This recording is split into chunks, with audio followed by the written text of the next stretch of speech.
Almost 10 साल हो गए हमको देखते हुए, ठीक है।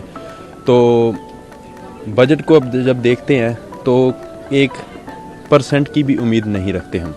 आई टेल यू वाई, बिकॉज 10 साल को देखा है हमने, 1 साल नहीं देखा, 2 साल नहीं देखा, 3 साल नहीं देखा, 4 साल नहीं देखा, 5 साल नहीं देखा हमने सरकार को, ठीक है।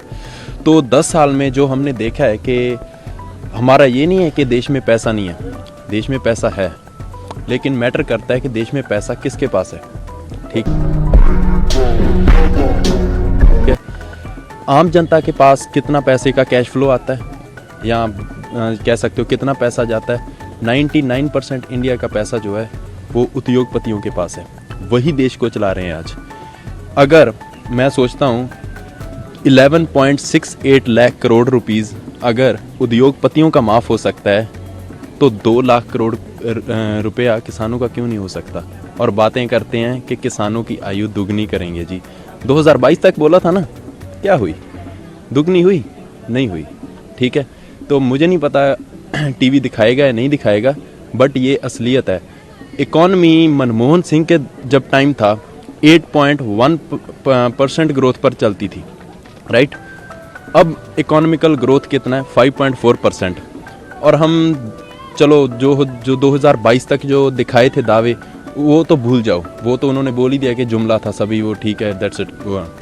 अब क्या दिखा रहे हैं? 2030 का सपना दिखा रहे हैं ना, कि हमारी इकॉनमी है जो 10 ट्रिलियन इकॉनमी बनेगा इंडिया। 10 ट्रिलियन दिखा रहे हैं ना कि 10 ट्रिलियन इकॉनमी इंडिया बनेगा। राइट नाउ जो इंडिया का करंट फेस चल रहा है, एवरेज जो इकॉनमी है 5.4% से ग्रो कर रहा है। अगर 10 ट्रिलियन इकॉनमी बनना है इंडिया को, 10 trillion economy, that's huge, right. उसके लिए 15% की ग्रोथ चाहिए इकॉनमी की। 15% की ग्रोथ मोदी जी लाएंगे। तो बजट से क्या आस रखते हो? बजट से कोई आस नहीं है, नथिंग। बजट से क्या आस रखेंगे? बजट से हम क्या आस रख सकते हैं? सारा कुछ तो आपने जो प्राइवेट करने के चक्कर में, प्राइवेटाइजेशन इज गुड। 1991 में एलपीजी रिफॉर्म्स लाए, right. LPG reforms, that's good. Privatisation तब तक गुड है जब प्राइवेट कंपटीशन हो।